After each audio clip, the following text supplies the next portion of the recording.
స్తోత్రం స్తోత్రం. ప్రభు నామమున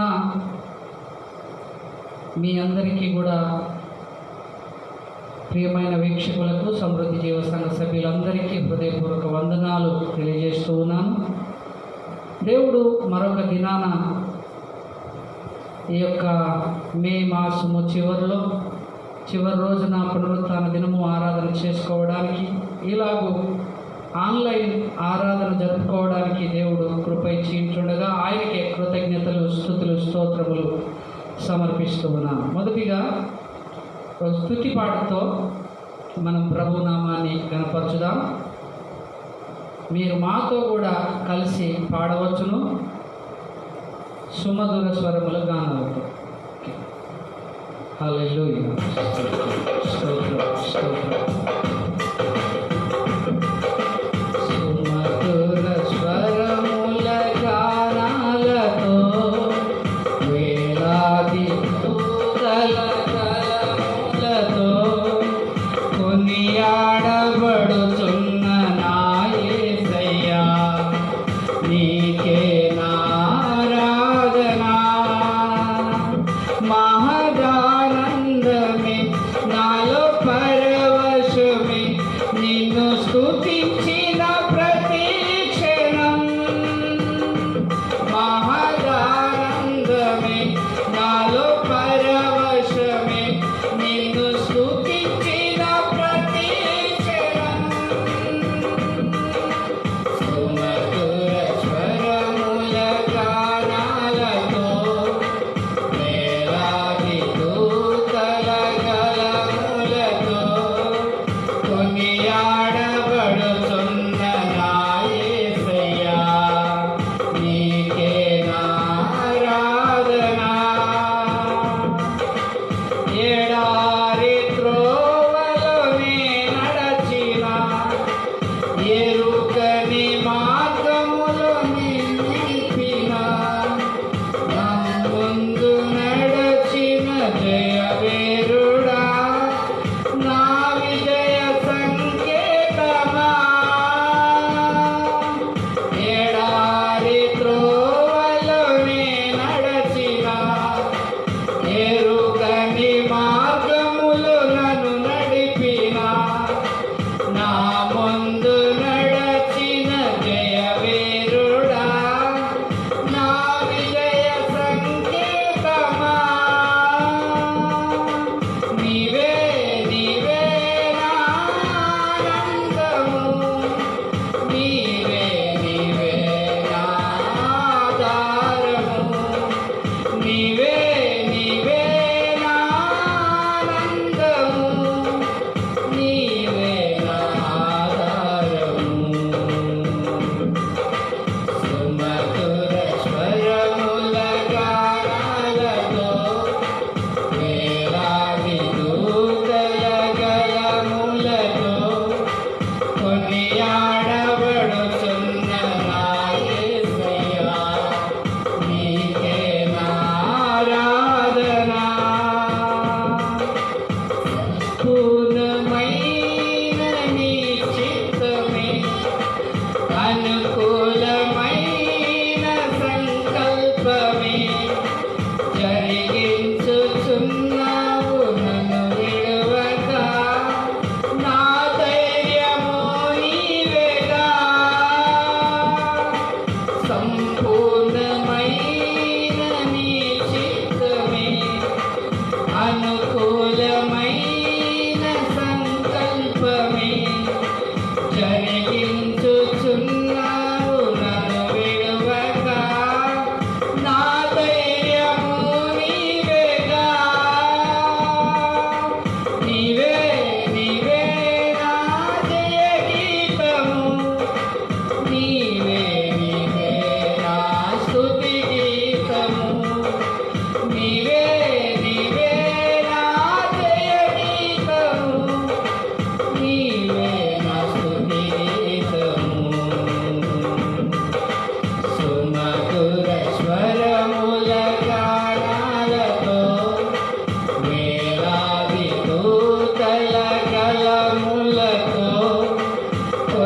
కొనియాడబడుచున్న నా యేసయ్యా, నీకే ఆరాధన.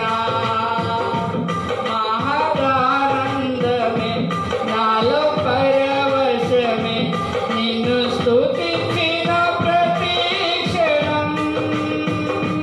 మహదానందమే నాలో పరవశమే, నిన్ను స్తుతించిన ప్రతి క్షణం.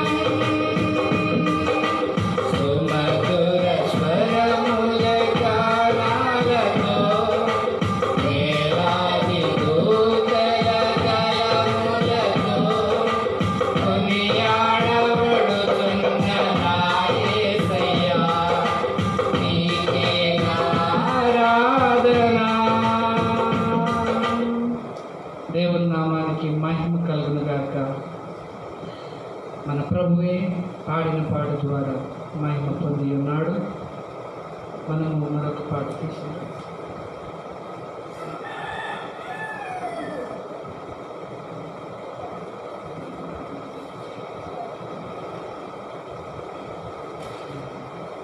మరొక పాట పాడుచు ప్రభు నామాన్ని కనపరుద్దాం.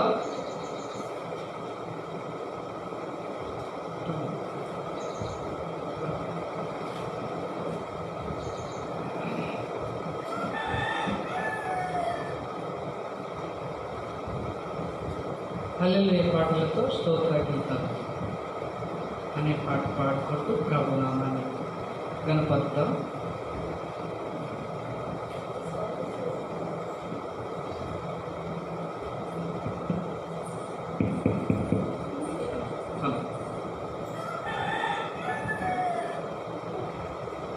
హల్లెలూయా పాటలతో స్తోత్ర గీతాలతో అనే పాట పాడుకుంటూ ప్రభు నామాన్ని కనపరుద్దాం.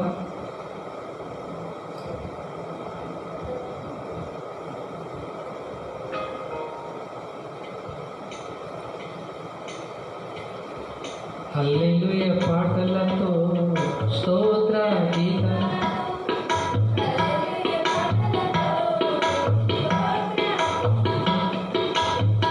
హోసన్నా నిన్నే పాడనా, యేసన్నా నిన్నే చేరనా, హోసన్నా నిన్నే పాడనా, యేసన్నా నిన్నే చేరనా. హల్లెలూయా హల్లెలూయా హోసన్నా, హల్లెలూయా హల్లెలూయా హోసన్నా.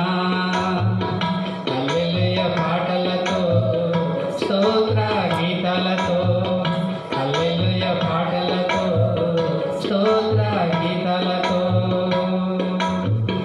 నిన్ను చెరగానే నన్ను నేను మరచి, తేనె వంటి మాటలలో లీనమైతిని. నిన్ను చెరగానే నన్ను నేను మరచి, తేనె వంటి మాటలలో లీనమైతిని. నీ నోటి మాటలు ఏ నాటికైనా మరువను యేసయ్యా, నీ నోటి మాటలు ఏ నాటికైనా మరువను యేసయ్యా. హల్లెలూయా హల్లెలూయా హోసన్నా, హల్లెలూయా హల్లెలూయా హోసన్నా.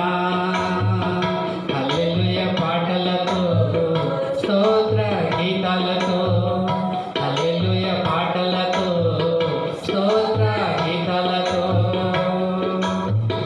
నిన్ను పాడగానే బంధకము తొలగే, నాకున్న సంఖ్యలు విడిపోయెనే. నిన్ను పాడగానే బంధకాలు తొలగే, నాకున్న సంఖ్యలు విడిపోయెనే. ఏ చోటనైనా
హోసన్నా నిన్నే పాడనా, హోసన్నా నిన్నే చేరనా, హోసన్నా నిన్నే పాడనా, హోసన్నా నిన్నే చేరనా. హల్లెలూయా హల్లెలూయా హోసన్నా, హల్లెలూయా హల్లెలూయా హోసన్నా, హల్లెలూయా హల్లెలూయా హోసన్నా, హల్లెలూయా హల్లెలూయా హోసన్నా. దేవుని నామానికి మహిమ కలుగును గాక. చక్కని పాటలతో మనము ప్రభువును ఈ విధంగా లైవ్లో ఆరాధించడానికి ఆయన చూపిన కృపను బట్టి ఆయనకే మహిమ ఘనత ప్రభావములు చెల్లును గాక. మనం కొద్ది నిమిషాలు దేవుని వాగ్దానమును గురించిన వాక్యమును మనం వింటున్నాం. ప్రతి వారం కూడా, ప్రతి పునరుత్థాన దినం ఆదివారం కూడా, మరి అలాగే మధ్యలో నేను 3 రోజులు దేవుని వాక్యాన్ని లైవ్లో మనం వింటున్నాం, అందిస్తున్నాను. అందులో కూడా ఈ మధ్య కాలంలో దేవుని వాగ్దానాలు మన పట్ల ఏమై ఉన్నాయి, దేవుని వాగ్దానాలు మనల్ని ఏ విధంగా వెంటాడుతున్నాయి, దేవుని వాగ్దానాలు మనం ఏ విధంగా పొందుకోగలుగుతున్నాం, దేవుని మాట చేత మనం ఎలా బ్రతుకుతున్నాం అనే విషయాలు నేను మరి బోధిస్తూ దేవుని కృపను బట్టి తెలియజేయటకు ఆయన ఇచ్చిన సహాయం కొరకు వందనాలు చెల్లిస్తూ ఉన్నాను. ఈ దినం కూడా మరొక వాగ్దానాన్ని చదువుకొని మన వాక్యంలోనికి వెళ్దాం, ధ్యానం చేసుకుందాం. రూతు గ్రంథము, రూతు గ్రంథము 4వ అధ్యాయం 12వ వచనము ఒక వాగ్దానపు మాట. రూతుకు కానీ నయోమికి కానీ ఏ విధంగా వాగ్దానాలు ఉన్నాయో, ముఖ్యంగా నయోమి అని చెప్పుకోవచ్చు. కనుక నయోమి ద్వారా రూతులో ఎలాగో ఫిల్ అయినాయో ఆ విధంగా దేవుని వాగ్దానాలు ఏ విధంగా నెరవేర్చబడి ఎట్టున్నాయో మనం తెలుసుకుంటాము. ఈ వాక్య భాగాన్ని చదువుకుందాము. 4వ అధ్యాయం 12వ వచనం, రూతు గ్రంథం 4:12. ఎఫ్రాతాలో నీవు క్షేమాభివృద్ధి కలిగిన వాడవై, బెత్లెహేములో నీవు ఖ్యాతి నొందుదువు గాక. యెహోవా ఈ యవని రాలి వలన నీకు దయచేయు నీ సంతానమును, నీ కుటుంబమును, తామారును యూదాకు కనిన పెరేసు కుటుంబం వలె నుండును గాక అనేది ఇక్కడ ఒక దీవెనకరమైనటువంటి ఆశీర్వాదకరమైనటువంటి వాగ్దానము మనకు కనబడతా ఉంది. ఎఫ్రాతా, బెత్లెహేము, యూదా బెత్లెహేమా, నీవెంత మాత్రమును అల్పమైన దానవు కావు, నీలో నుండి రాజులు పుడతారు అని ప్రవచనాలు ఉన్నాయి, వాగ్దానాలు ఉన్నాయి. యూదా బెత్లెహేములో జీవించే వారికి ఉన్నటువంటి వాగ్దానాలు ఎంత గొప్పవో నేను ఈరోజు మీకు తెలియజేయాలని ఆశపడుతున్నాను. చిన్న ప్రార్థన. స్తోత్రం నాయనా, ఈ వాక్య భాగంలో నుంచి దేవా మాకు కావలసిన మాటలుగా దేవ మమ్మల్ని మార్చమని, మీ వాగ్దానాలు మాలో నెరవేర్చమని, మహిమ పొందమని దేవ ఈ దినము నీ బిడ్డలందరినీ దర్శించమని యేసునామమున అడుగుచున్నాను తండ్రి, ఆమేన్. చూడండి, ఎఫ్రాతాలో నీవు క్షేమాభివృద్ధి కలిగిన వాడవై, బెత్లెహేములో నీవు ఖ్యాతి నొందుదువు గాక. ఇది వాగ్దానము. ఎఫ్రాతా, బెత్లెహేము, ఇక్కడ నీకు క్షేమము, ఇక్కడ నీకు కాపుదల, ఇక్కడ నీవు సురక్షితంగా ఉంటావు, ఇక్కడ నీవు క్షేమంగా ఉంటావు. ఎక్కడ? యూదా బెత్లెహేములో ఎఫ్రాతాలో క్షేమము ఉన్నది.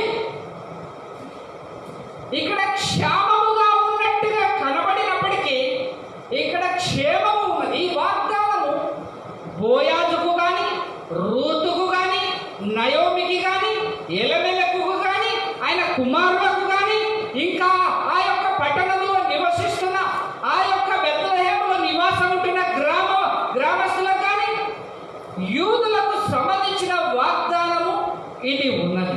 వాళ్లకు ఇక్కడ క్షేమం ఉన్నది, వాళ్ళకి ఇక్కడ ఖ్యాతి అభివృద్ధి ఉన్నది, వాళ్ళకి ఇక్కడ ఆశీర్వాదాలు ఉన్నాయి, వాళ్ళకి ఇక్కడ అభివృద్ధి ఉన్నది, వాళ్ళకి ఇప్పుడు ఇక్కడ ఘనత ఉన్నది.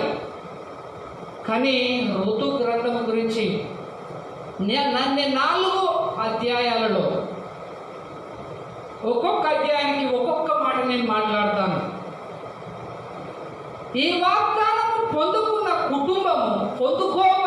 కుటుంబము నయోమి కుటుంబము, నయోమి ఎలమెలకు. చూడండి, వీరు వాస్తవానికి బెత్లెహేము వాస్తవ్యులు, బెత్లెహేము నివాసులు, బెత్లెహేము వీరి గ్రామము. ఈరోజు నేను వలస జీవుల కొరకు నేను మాట్లాడతాను. వలస అనేది ఎంత భయంకరంగా మారిపోయిందో ఈ దినాల్లో. ఇప్పుడు ప్రజెంట్ కరోనా వైరస్ వల్ల వలస జీవులు ఎంతటి బాధాకరమైనటువంటి, విషాదకరమైనటువంటి, దుఃఖకరమైనటువంటి సమస్యలను, పరిస్థితులను ఎదుర్కొంటున్నారో మన కళ్ళారా చూస్తున్నాం వార్తల్లో. ఎక్కడ చూసినా వలస జీవులు, ఆహారము లేక, చేతిలో డబ్బులు లేక, ప్రయాణ సౌకర్యాలు, సాధనాలు లేక అల్లాడిపోతూ నడుచుకుంటూ వాళ్ళ గ్రామాలకు వెళ్తున్నారు. చేతులు చిల్లిగవ్వలేదండి. నిజంగా ఇది ఎందుకు ఇలా జరిగింది? దేవుడు ఏమని సెలవిస్తున్నాడు? దేవుడు ఏమని మాట్లాడుతున్నాడు? నేను నిజంగా వలస జీవుల గురించి నేను మాట్లాడతాను.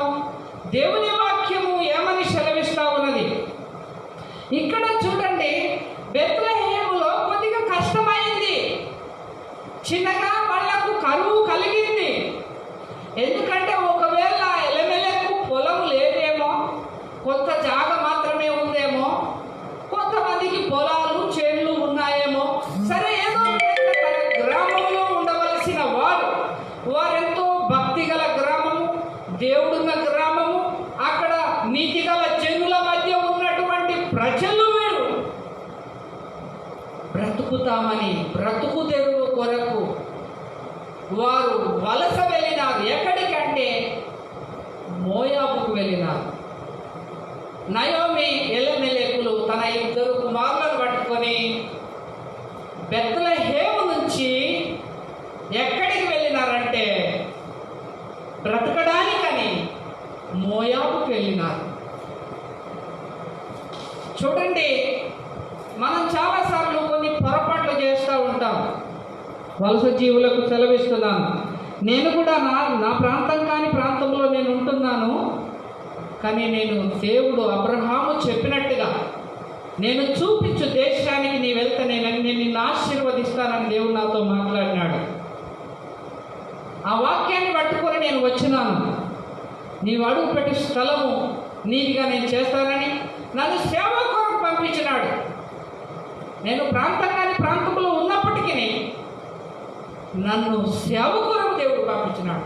సేవ కొరకు కాకుండా బ్రతకడానికని సొంత ఊరును విడిచి వెళ్ళినటువంటి నయోమి ఎలమెలకు తన కుమారుల పరిస్థితి ఎంత ఘోరంగా, ఎంత దయానీయంగా, ఎంత బాధాకరంగా, ఎంత దుఃఖకరంగా, ఎంత విచారకరంగా మారిపోయిందో తెలుసా? 2 కుమారులు చనిపోయినారు. మొగ దిక్కైనటువంటి ఎలమెలకు నయోమి భర్త చనిపోయినాడు. కోడళ్ళు మాత్రము ఉన్నారు, అక్కడి కోడలే చేసినారు. చూడండి, ఇక్కడ నయోమి మాత్రమే మిగిలిపోయినారు. మొదటి అధ్యాయంలో ఏం కనబడుతుందంటే దుఃఖం కనబడుతుంది. ఇంగ్లీష్లోనైతే రైమింగ్ ఉంటుంది, చాలా బాగా రైమింగ్ పదాలు ఉన్నాయి. ఇక్కడ వేపింగ్ అని చూపెడుతుంటున్నాం. దుఃఖం, మొదటి అధ్యాయం అంతా దుఃఖం. ఏంటండి, మొదటి అధ్యాయంలోనే దుఃఖం. ఎప్పుడైతే వీళ్ళు ఇక్కడ దీన్ని విడిచిపెట్టి, బెత్లెహేమును విడిచిపెట్టి, మందిరాన్ని విడిచిపెట్టి, వారు దేవుడు దీవిస్తానన్న స్థలాన్ని, ఎఫ్రతా, నీకు ఇక్కడ క్షేమం, ఎఫ్రతాలోనే నీకు క్షేమం, బెత్లెహేములోనే నీకు ఖ్యాతి అని దేవుడు వాగ్దానం చేసినాడు. అది బోయాజుకైనా పర్వాలేదు, రూతుకైనా పర్వాలేదు, నయోమికైనా పర్వాలేదు, ఎలెమెలకైనా పర్వాలేదు, నీకైనా పర్వాలేదు, నాకైనా పర్వాలేదు.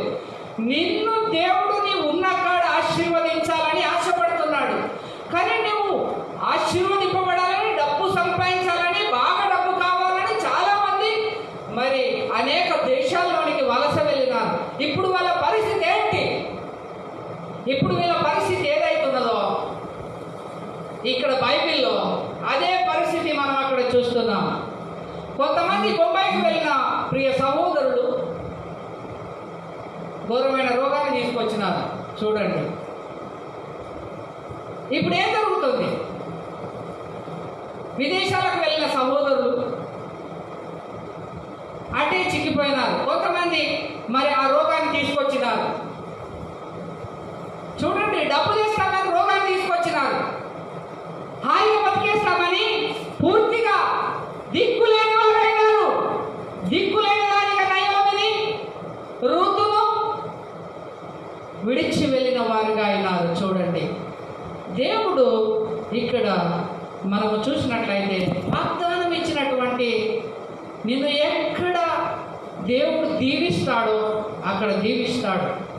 నీకు ఎక్కడ క్షేమం ఉంటుందో అక్కడ క్షేమం ఉంటుంది. కానీ వీళ్ళు కొద్దిగా అత్యాశ పరులై వాళ్ళు యూదా బెత్లెహేమును విడిచి మోయాబుకు వెళ్ళి దుఃఖాన్ని కొని తెచ్చుకున్నారు. వారు బ్రతుకు కాలమంతా ఏడ్చిన తీరని దుఃఖము నయోమికి కలిగింది. నిజంగా ఒకటి చెప్పగలము, నేను ఒకటైతే చెబుతాను. ఇక్కడ నేను చెప్పేది ఏంటంటే, నేను ఈ మొదటి అధ్యాయంలో ఎంత కష్టం ఉన్నా, ఎంత నష్టం ఉన్నా, ఎంత బాధ ఉన్నా, ఏ దేశంలో ఉన్నా, ప్రజలు కానీ ప్రజల మధ్య ఉన్నా, దేశం కానీ దేశంలో ఉన్నా, దేవుని బిడ్డలు ఏం చేయాలంటే ప్రార్థన చేయాలి. నిజంగా నయోమి దేవునికి, నిజ దేవునికి ప్రార్థన చేసేదేమో, నిజ దేవుని గురించి మాట్లాడేదేమో, నిజ దేవుని గురించి మరి ఎక్కువగా ధ్యానించేదేమో.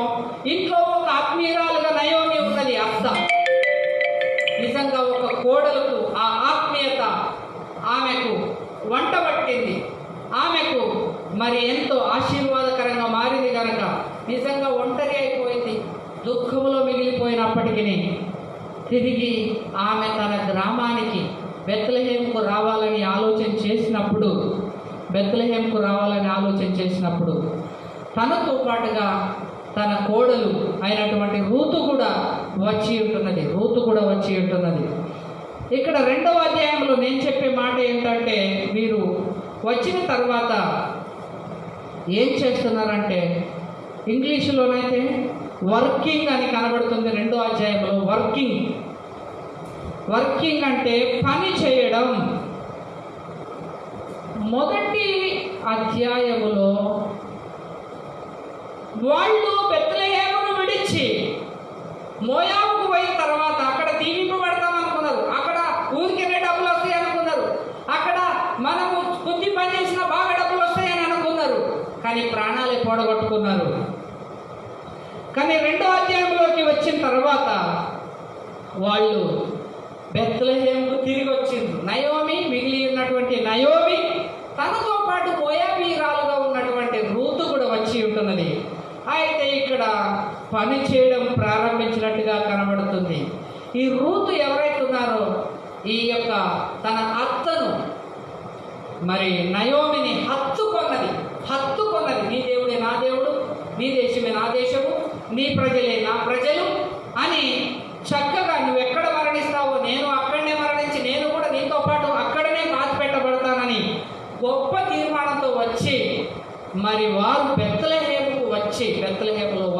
చేస్తున్నారు. వర్కింగ్ అంటారు, వేపింగ్, వర్కింగ్, పని చేయడం. మన ఊళ్ళో ఏదో ఒక పని కలిగి ఉండాలి, బెత్లెహేములో ఏదో ఒక పని కలిగి ఉండాలి. నువ్వు ఇక్కడ ఏదో ఒక పని చేసుకుంటే ఇక్కడ నువ్వు ఆశీర్వదింపబడతావు.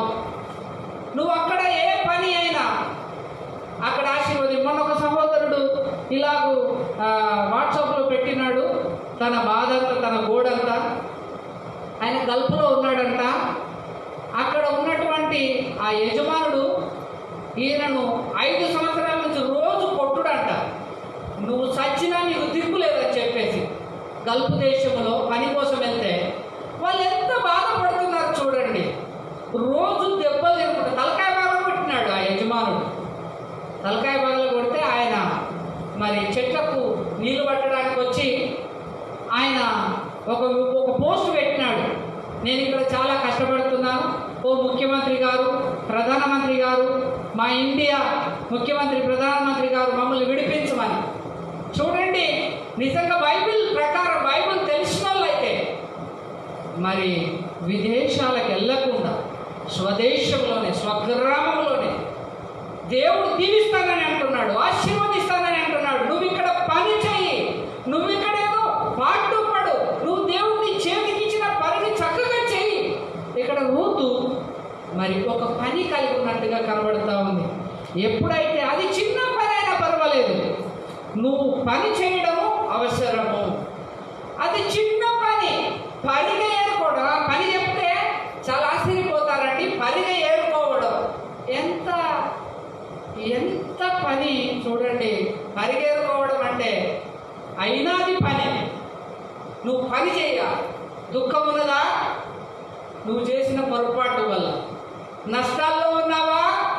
అది నువ్వు చేసిన పొరపాటే. బాధపడుతున్నావా? అది నీ పొరపాటే. ఈరోజు ఏడుస్తున్నావా? అది నీ పొరపాటే. ఈరోజు నువ్వు కాలినడకన కాళ్ళతో నడుచుకుంటూ మరి బొంబాయి నుంచో లేకపోతే వేరే రాష్ట్రం నుంచో నువ్వు నడుచుకుంటూ నీ గ్రామానికి వస్తుంటున్నావా? అది నీ పొరపాటే. ఆకలి దప్పులతో ఉన్నావా? అది నీ పొరపాటే. నువ్వు ఉన్న చోట అక్కడేదో నీకు బాగా దొరుకుతుందని అక్కడే నువ్వు సంపాదిస్తానని వెళ్ళినావు కదా, అది నీ పొరపాటే అని నేను తెలియజేస్తున్నాను. నువ్వు ఉన్న చోట నీ చేతిలో ఉన్న పనిని చక్కగా చేస్తే ఖచ్చితంగా దేవుడు నిన్ను ఆశీర్వదిస్తాడు. అయితే 3వ అధ్యాయంలోకి వచ్చేసరికి వెయిటింగ్ ఇక్కడ కనిపెట్టడము చాలా అవసరం. 1 సంవత్సరంలోనే ఆశీర్వాదం రాదండి. కొందరు చిన్న వ్యాపారం మొదలు పెడతారు, 1 సంవత్సరానికే ఖాళీ చేసేసుకుంటారు, మళ్ళీ క్లోజ్ చేసేసుకుంటారు. వ్యవసాయం మొదలు పెడతారు, 1 సంవత్సరమే దాన్ని క్లోజ్ చేసేస్తారు. ఒకడు ఉద్యోగానికి వెళ్తారు, 1 సంవత్సరమే చేస్తారు, వదిలిపెడతారు. చూడండి, ఇలాగూ 6 నెలలు చేసి వదిలిపెడతారు, 3 నెలలు చేసి వదిలిపెడతారు. ఇలాంటి వారు ఎప్పుడు కూడా ఆశీర్వదింపబడలేరు. మీరు కనిపెట్టాలి. ఏ పని అయితే చేస్తున్నావో ఆ పని ఇవాళ కాకపోతే రేపు, ఈ సంవత్సరం పంట పండకపోతే నెక్స్ట్ ఇయర్ పంట పండుతుంది.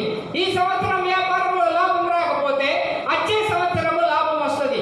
ఈ సంవత్సరం నువ్వు అభివృద్ధి చెందకపోతే మరొచ్చే సంవత్సరం నువ్వు అభివృద్ధి చెందుతావు. ఖచ్చితంగా నువ్వు ఎదురు చూడాలి, నువ్వు వెయిటింగ్ చేయాలి, నువ్వు కనిపెడుతూ ఉండాలి. కనిపెట్టి నువ్వు కష్టపడాలి, కనిపెట్టి కష్టపడాలి. 3వ అధ్యాయం ప్రకారం నిజంగా రూతు, నయోమి కనిపెట్టి పని చేస్తూ కనిపెడుతున్నారు, కష్టపడుతూ కనిపెడుతూ ఉండటం జరిగింది. ఈ 4వ అధ్యాయంలోకి వచ్చేసరికి చూడండి, ఆ రూతు బోయాజు యొక్క దయను పొందింది. బోయాజు ఆ బెత్లెహేములో మంచి వ్యవసాయం గలవాడు, భూములు గలవాడు, మంచి గుణశీలి, మంచి ఆత్మీయుడు. చూడండి, ఇక్కడ నేను చెప్పాలని 4వ అధ్యాయంలో వెడ్డింగ్ అని కనబడుతుంది. వెడ్డింగ్ శుభకార్యము అని అనవచ్చు. అంటే చూడండి, కష్టపడేటోళ్లకు శుభమే జరుగుతుంది, కనిపెట్టేటోళ్లకు శుభమే జరుగుతుంది. ఈజీగా బ్రతకాలనుకొని ఎక్కడో బాగా డబ్బులు వస్తున్నాయని పోయే వాళ్ళకు దుఃఖమే మిగులుతుంది. కానీ కష్టపడి కనిపెడితే చూడండి ఇక్కడ వెడ్డింగ్ జరిగినట్టుగా కనబడుతుంది. ఏ వెడ్డింగ్లో పాలిభాగస్తులు అయినారంటే ఎఫ్రాతాలో నీవు క్షేమాభివృద్ధి కలిగిన వాడవై బెత్లెహేములో నీవు ఖ్యాతి నొందుదువుగాక. ఇది బోయాజుకి ఇవ్వబడ్డ వాగ్దానం. ఇది అక్కడి ప్రజలు దీవిస్తున్నారు. అక్కడి ప్రజలు మరి ఈ యొక్క రూతును పెళ్లి చేసుకోవలసిన పరిస్థితి వచ్చినప్పుడు అక్కడి ఇశ్రాయేలీ వంశస్థులందరూ కూడా ఇలాగ దీవిస్తున్నారు. నీకు ఇక్కడ క్షేమము కలగాలి, నీవు ఇక్కడ ఖ్యాతి నొందాలి, ఇక్కడ నీ సంతానం అభివృద్ధి చెందాలి, ఈ నయోమి జీవితం ఆనందమయము కావాలి, నయోమి వృద్ధాప్యంలో సంతోషించాలి. నయోమి అక్కడ ఆమె గురించి కూడా రాయబడింది. నయోమి గురించి నయోమి కొరకు కుమారుడు పుట్టెనని చెప్పి అతనికి ఓబేదను పేరు పెట్టింది. చూడండి, నిన్ను ప్రేమించి 7 కుమారుల కంటే నీకెక్కువగా నున్న నీ కోడలు ఇతని కనెను. 7 కుమారుల కంటే ఎక్కువైందంట. ఎవరు? రూతు. 7 కుమారుల కంటే ఎక్కువైందంట రూతు. ఒక్కరు చాలు, నీ అభివృద్ధి కోసం ఒక్కరు చాలు, నీ సంతోషం కోసం ఒక్కరు కష్టపడే చాలు. నిజంగా మంచి మనస్సాక్షితో ఒక్కరు కష్టపడితే చాలు వాగ్దానంలోనికి వస్తాం. వాగ్దానంలోనికి రావాలంటే కష్టపడాలి, కనిపెట్టాలి, అంటే ప్రార్థన చేయాలి, కనిపెట్టాలి. అంతా మంచి జరుగుతుంది, అంతా క్షేమమే జరుగుతుంది, అంతా వర్ధిల్లుతాం. వాళ్ళంటారు అక్కడి జనము, 7 కుమారుల కంటే నీ కోడలు గొప్పది కాదా అని చెప్పేసి అంటారు నయోమిని. నిజంగా నయోమి వృద్ధాప్యంలో ఎంత చూడండి, ఇతడు నీ ప్రాణమును ఓదార్చి ముసలితనమున నీకు పోషకుడన్నా నీ నయోమితో చెప్పింది.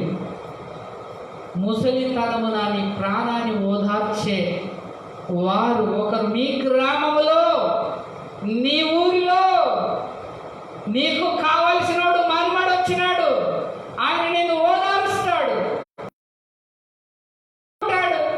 ఆయనని మనసులో ఆయనని ముఖంలో నవ్వును ఉంచుతాడు. ఇది వాగ్దానం. దేవుడు నీ ఉన్న చోటని దీవించాలని ఆశపడుతున్నాడు. దేవుడు నీ ఉన్న గ్రామంలో నిన్ను ఫలింపజేస్తాడు. నీవు చేతులతో కలిగిన నీ పని ద్వారా నేను వర్ధిల్లుతావు. అంతకు తప్ప వలసకు వెళ్ళి చాలా మంది ఇలాంటి బాధలు పడుతున్నారు. నిజంగా ఇలాంటి కాలంలో, నిజంగా ఈ కరోనా సమయంలో, ఈ లాక్డౌన్ సమయంలో ఎంత ఇబ్బందులు పడుతున్నారు వలస జీవులు. కొందరు ప్రాణాలు కోల్పోతున్నారు, కొందరు భయంకరమైన ఆకలి గురవుతున్నారు, కొందరు భయంకరమైనటువంటి వేధింపులకు దెబ్బలకు గురవుతున్నారు, కొందరు భయంకరమైనటువంటి రోగానికి గురవుతున్నారు. ఇలాంటి అన్నీ కలగకూడదంటే నువ్వు ఎక్కడున్నావో అక్కడ దేవుడు నిన్ను దీవించడానికి, నిన్ను ఆశీర్వదించడానికి, నిన్ను అభివృద్ధి చేయడానికి ఇష్టపడుతున్నాడని నేను తెలియజేస్తూ ఉన్నాను. కనుక ముఖ్యంగా నీ మందిరంలో నుంచి నీ యొక్క ఇది దేవుని మందిరం. ఒక మనుషుడంట, యేసుప్రభు చెప్పాడు, ఒక మనుషుడంట యెరూషలేము నుంచి ఎరికోకు దిగిపోయిందంట. ఎక్కడి నుంచి? యెరూషలేము నుంచి ఎరికోకు దిగిపోయిందంట. సువార్తల్లో ఉంటున్నది. అక్కడ ఎవరి చేతులు చిక్కినాడంటే దొంగల చేతిలో చిక్కినాడంట. యెరూషలేము నుంచి ఎరికో అంటే శాపగ్రస్తమైన పట్టణం. యెరూషలేము అంటే దేవుని మందిరం. ఇది ఆశీర్వాదకరమైన స్థలం. ఈ మందిర సహవాసాన్ని, సంఘ సహవాసాన్ని, ఆత్మీయుల సహవాసాన్ని కోల్పోయి ఎక్కడో బతుకుతా, బాగుపడతా, బలపడతానని వెళ్ళి దొంగల చేతిలో చిక్కితే దొంగలు ముద్దు పెట్టుకుంటారా? చితకబాదినారు, ఆయన దగ్గర ఉన్నాయని దోచుకున్నారు, కొర ప్రాణంతో విడిచిపెట్టినారు అని యేసు ప్రభు చెప్పినాడు. కనుక ఎవరైతే యెరూషలేములో ఉండవలసిన వాళ్ళు ఎరికోకు దిగిపోతే దొంగల చేతిలో చిక్కుతారు. ఎవరైతే వాగ్దానం చేయబడినటువంటి అబ్రహాము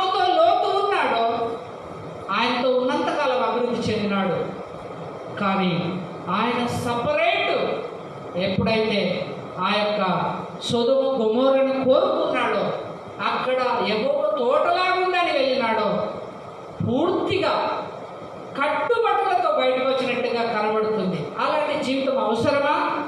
లోతు యెహోవా తోటలాగున్నదని వెళ్ళినాడు, కట్టుబట్టలతో ఆ పట్టణం అంతా కాల్చివేయబడింది. ఆయన కట్టుబట్టలతో ఆయన పిల్లలు మాత్రమే వచ్చినారు, ఆయన భార్య అక్కడే ఉప్పు స్తంభం అయిపోయింది. నష్టాలు ఉంటున్నాయి.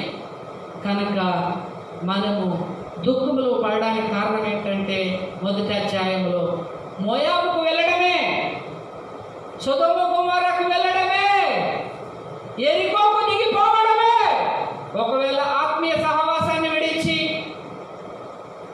నీవు నీ ఉన్న దేశంలో దేవుడిని దీవించాలనుకుంటే, నీ సంఘాన్ని విడిచి, నీ సేవకుని విడిచి నువ్వు వలసగా వెళ్తే, మరి ఇలాగ దొంగల చేతిలో చిక్కడం, లేకపోతే వ్యాధుల బారిన పడడం, మరణములో మరి ఆకలితో, దప్పులతో, అనేక విపత్తులతో, కరువులతో, ఖడ్గముతో మరి బాధలు పడవలసి ఉంటున్నది. కనుక నిజంగా దుఃఖము నుంచి విడుదల కావాలంటే నువ్వు తిరిగి రావాలి. నువ్వు తిరిగి వచ్చి నువ్వు ఉన్న చోటనే నీ చేతులతో కష్టపడి పని చేయాలి, కనిపెట్టాలి. దేవుడు నీకు అంత క్షేమమే ఇస్తాడు. నీకు ఆ వాగ్దానం ఉన్నది, నేనున్న చోటనే దీవిస్తాను, నిన్ను ఇక్కడ ఈ స్థలంలో దీవిస్తాను, నిన్ను ఈ సహవాసంలో దీవిస్తాను అని దేవుడు చెప్పిన రీతిగా దీవించు. మంచి సహవాసములో నిన్ను దేవుడు నీకిచ్చిన పనిని నువ్వు చేస్తూ ఉంటే వ్రతాలో నీకు క్షేమము, బెత్లెహేములో నీకు ఖ్యాతి. నీకు ఇక్కడ క్షేమం ఉంటుంది, నీకు ఇక్కడ ఖ్యాతి ఉంటుంది.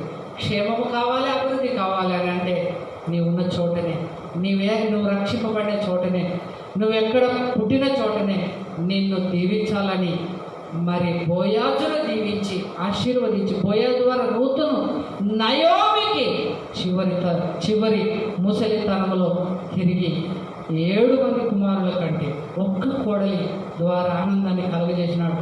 ఒక్కరి ద్వారా నీకు ఆనందం కలుగుతుంది, ఒక్కరి ద్వారా నీకు ఆశీర్వాదం వస్తుంది, ఒక్కరి ద్వారా నువ్వు గొప్ప ఆనందాన్ని అనుభవిస్తావు. మన దేవుడు అలా చేయగలడు. దేవుడి మాట దీవెనకరంగా చేయుగాక. ప్రార్థన. స్తోత్రం తండ్రి, మీకు వందనాలు, కృతజ్ఞతలు చెల్లిస్తున్నాను నాయనా. నిజముగా రూతు గ్రంథములో 4 అధ్యాయాలు ఉంటే 4 విషయాలు నేర్చుకున్నాం నాయనా. మరి ఎప్పుడైతే బెత్లెహేము నుంచి మోయాబుకు వెళ్ళినారు, దుఃఖాన్ని అనుభవించినారు, మళ్ళీ బెత్లెహేముకు వచ్చి పనిచేయడం ప్రారంభించి కనిపెట్టినారు. 4వ అధ్యాయంలో దేవా మరి వాగ్దానానికి వారసులైనారు. దేవా నాయన గొప్ప దీవెన, ఖ్యాతి, సంతోషము, సమాధానం పొందుకున్నారు, క్షేమంగా జీవించినారు. అలాగూ తండ్రి మాకు అందరికీ మీ దీవెన ఎలా ఉన్నదో ప్రకటించినందుకు వందనాలు చెల్లించి, అలాగే మీ వాక్య ప్రకారం జీవించడానికి మాకు కృప దయచేయమని ఈ వాక్యాన్ని ఫలింపజేయండి. నేస్తున్నాను ప్రార్థిస్తున్నాను తండ్రి, ఆమేన్. దేవుడు మిమ్మల్ని సమృద్ధిగా దీవించిన గాక. God bless you to all.